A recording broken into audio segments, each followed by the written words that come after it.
Hey guys, if you're tired of shopping on Amazon and the big box stores for cheap quality landscape lighting, then go and check out lightingdoctor.ca, where we only sell premium quality fixtures that we actually install, and you can actually have the chance to go and test it and feel it for yourself with our try it before you buy it offer, where you can get a premium quality landscape light at a discounted rate and go and test it out with a battery pack around your property. Keep it for 14 days. If you love it, you get to keep it at the discounted rate. If not, you send it back for a full refund. And then you just have to buy the lights that you need after that. So go and check out our try it before you buy it lights and see what a real premium quality landscape lighting fixture should look like at lightingdoctor.ca. Be using this. It's a new brass wash light from FX Luminaire. Really good quality, really durable, and really well priced for a good brass light. There's a lot of brass lights you can buy on there, but I've just found that a lot of them are very cheap. So I'm glad that FX Luminaire has come out with kind of a new series that fits this need of a really good quality brass light, but at a reasonable cost. So that's what we're going to be using here, and we're going to be using it in a lot of areas like this. So you see this tree behind me is a little bit wider. Just instead of using a typical uplight, this wash light's going to spread that light a little bit wider of an angle and a little bit softer. So we're going to be using it on a lot of trees and shrubs in this property like this, as well as some really nice rock features that they have around the property. So that's where this light is really good for, as well as different stonework. You kind of see the house behind me there. It's got some nice stonework. So that's where we're going to use a light like this, and I recommend in your projects. Anytime you have that, a low line shrub or bush, trees like this, some nice stonework, some nice rock faces, it's a really good place to use it. We're also going to be using this in the creek bed, which I'll show you in a bit, which is kind of a cool concept.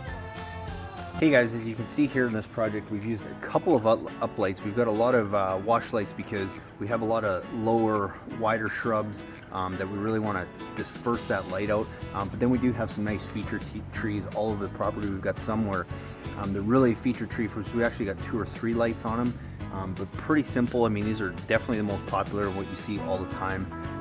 The biggest mistake I see a lot of people doing is a lot of times they'll put them too close to the tree, and it just creates this big hot spot. If you're trying to light the trunk, you want to have it about 12 to 18 inches back to do that. If it's a tree where you got lots of nice foliage and stuff that you want to highlight, that might be where you got to use 1 or 2 lights and move them further back from the tree and have them shine up in the foliage more.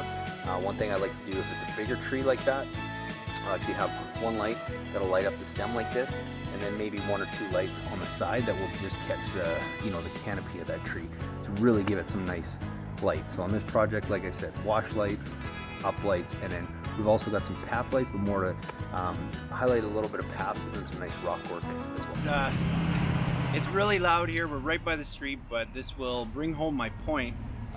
We had a palm tree right behind me here, and initially when we'd kind of done the first testing, played with our Instalight, our thought was we're going to make these palm trees close to the street look really good from the street side, so that people driving by, walking by, really get the full effect. But what happened last night, we turned everything on, we tested it, and we had some other trees on the property, beautiful palm trees that we had lit up from a different viewing angle, so from the homeowner's viewing angle. So the point of this topic is keep in mind your viewing angle. Where do you want that feature that you're lighting to look best? And that's where you want to place that light, because what we found is that the homeowner liked the way all the other trees on the property looked so much that they didn't care so much that the people on the street got the great view, and they're still going to, because we're pushing light up into that canopy, so they're going to see that. But they wanted to see the cool, unique features of the trunk of the palm trees and all that. So we ended up just moving the light right around the tree, 180 degrees on the other side, and now the street guys are still getting the view of the top lit up palm leaves, but now the homeowner gets to view the trunk and the other features more. So my point is, just keep in mind your viewing angle and try and walk the property or sit in the areas that you think you're going to want to see these things the most. There's a backyard area that we did the same thing, that originally we had like 12 lights planned for this one area, and just by keeping in mind the viewing angles and which way we were going to see things, we reduced that down to like 5 lights, because we realized we didn't need to light everything, because we're not going to see all those different features and stuff. And just by lighting 5 of those in key spots and trying to fill some dark spots, having some consistency with spacing of lighting, we're able to go from 12 to 5 lights just by keeping in mind that viewing angle a little bit more. So that's one thing that you always want to do, and that's why that battery pack is such a good thing, because you can go set that up on a tree or a statue or whatever it is. You can go sit back on the area that you think you're going to be looking at it from. You can go and walk the property with that light lit up and see if that's actually where you want that light, if that's a viewing angle you're looking for. So always keep in mind viewing angles, not just from the outside, but even from the inside. Where are you going to be viewing that the most? Where we are up in Calgary, Canada, it's cold in the wintertime. I'm pretty much only seeing those lights from my kitchen table. I'm not going outside to look at them. So I want to keep those viewing angles in mind too. So just a quick tip about viewing angles. Always keep that in mind when you're designing a landscape lighting system. Hey guys, thanks for watching that video. I hope you guys got some great tips, and I hope you guys take advantage of your own free video consultation where you can send me a few pictures of your property, and I'm gonna get back to you with your own personalized video presentation with all kinds of tips and tools of how to go and light your own property.